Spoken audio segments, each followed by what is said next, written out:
जनक ने मन में सोचा, धनुष उठा के दूसरी जगह रखा, विचार किया ऐसे विवाह नहीं करेंगे, स्वयंवर करेंगे। बड़े बड़े राजा महाराजा आएंगे, जो धनुष को तोड़ेगा उसी के साथ विवाह। तो ध्यान रखना।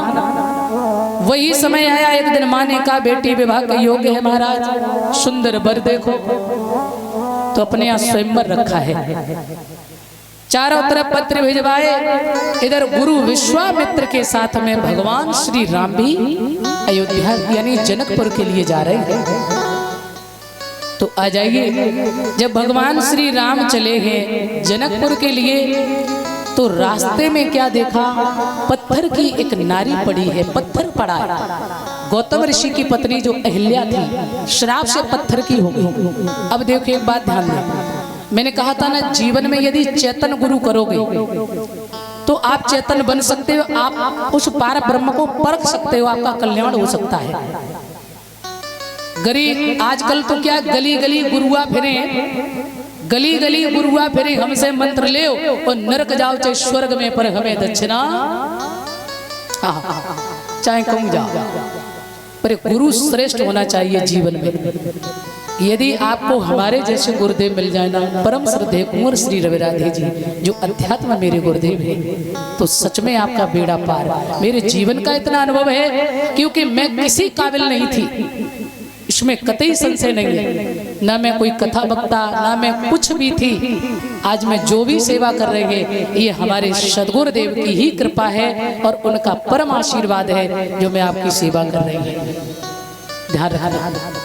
इसलिए जीवन में जब तक चेतन गुरु ना मिले, अब राम ब्रह्म है और राम चेतन है, तो उन्होंने उसे जड़ से स्पर्श किया। तो जब चेतन ने जड़ से स्पर्श किया तो जड़ भी चेतन में परिवर्तन। अहिल्या पत्थर से सुंदर नारी बन गई है। इसीलिए चेतन गुरु करो, और जब तक गुरु ना अच्छो मिले तब तक करते ही रहो। दत्तात्रेय जी ने बहुत करे, है कि नहीं? हाँ। और जा दिन तुम्हें मन भरे जाए, जिस दिन अध्यात्म गुरु मिल जाए, आंख बंद करके संतुष्ट हो जाना, फिर आपको कहीं भटकने की जरूरत।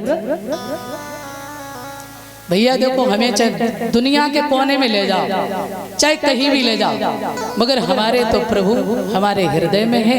हमें न काऊ भगवान की, मैं बुराई नहीं कर रही, सब भगवान मेरे ही मंत्र में तो है। 33 कोटि देवी देवता हमारे मंत्र में, कोई बात है ही नहीं है, मगर हम संतुष्ट हैं। अब हमें कुछ नहीं चाहिए, अब बिल्कुल संतुष्ट है। प्रभु ने इतनी कृपा की है, जीवन जीना सिखा दिया है। जीवन है क्या तुम्हारा, तुम आए किस लिए, ये मेरे प्रभु ने, क्योंकि पारखी ही तुम्हें पार लगा सकता है, बिना पारखी नहीं। तो इसलिए अध्यात्म गुरु, यदि नारद जैसे चेतन गुरु ध्रुव को नहीं मिलते तो भगवान नहीं मिलते। प्रहलाद जी की मैया कयादू यदि नारद से भगवत उपदेश नहीं सुनती और प्रहलाद गर्भ में नहीं सुनते, तो प्रहलाद को संडामर्क जी ने थोड़ी पढ़ाया था। गुरु तो नारद थे, चेतन। और नारद कौन है? नारम ज्ञानम ददाति इति नारद, जिनका ज्ञान कभी खंडित ही नहीं होता है, जो यानी नारम ज्ञानम ददाति इति नारद, जिनकी बात, और नारद जिनकी बात कभी रद्द ही न हो। जो कह दे नारद जिसके गले में कंठी बांधने, रिजर्वेशन पक्का। बोल गोविंद भगवान की, बोल साई नर्मदेश्वर महादेव की। राम जी ने, आज ब्रह्म रूपी राम ने अहिल्या जड़ से स्पर्श किया, अहिल्या का कल्याण किया है। आगे बढ़े भगवान। गुरुदेव ने कहा संध्या का समय है बेटा, जाओ फूल लेकर आओ और हम लोग संध्या बंदन करेंगे।